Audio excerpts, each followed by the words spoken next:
New World's an open-world MMO set in an alternate version of the 17th century. It takes place on an island we call Eternum.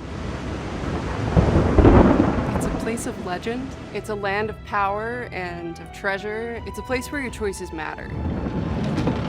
You get to live a life that is full of danger and adventure on a supernatural continent that has only just been discovered.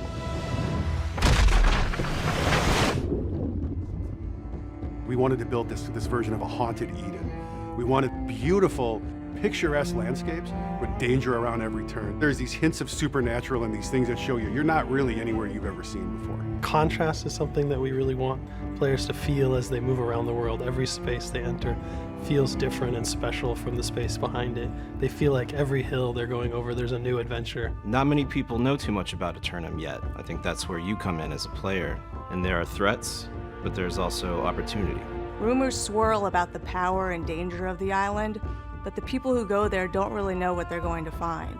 It could be Shangri-La, or it could be something out of their worst nightmares.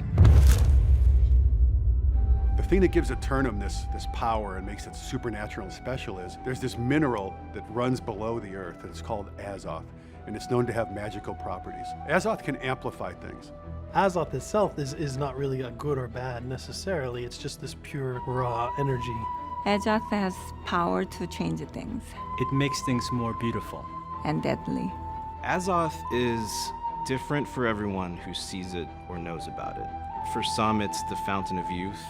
For some, it's the Philosopher's Stone. For some, it's the living embodiment of God or the devil. But one thing's for sure is it gives you, the player, a lot of really interesting powers to play with.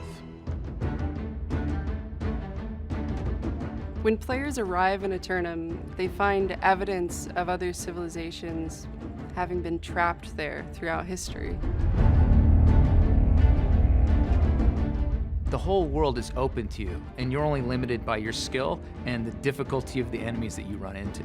It's completely classless, so you choose how you want to play by choosing the equipment, and the weapons you choose also defines your play style. Players will have a lot of freedom to choose what they do and how they do it. One of the fundamental tenets of New World has always been autonomy, and that manifests in every single system in the game. The game adapts to the player and their play style. Want to become the best blacksmith or the best sword fighter? The progression system supports that. They just have to keep doing what they do best.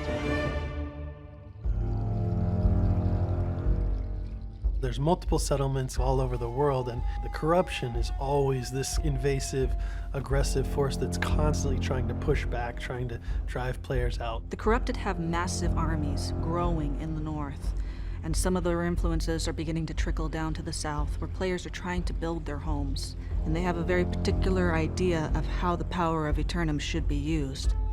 The world is going to push back against you in a couple of interesting ways. For one thing, as you grow more powerful and you head deeper into the world, obviously there's going to be resistance to come up and meet you. But one of the most exciting things about the game is that as you and other players begin to form settlements and you begin to push back the things in the woods, they'll come for you. You're gonna find some really interesting battles that have to get fought in order to keep your foothold in this world.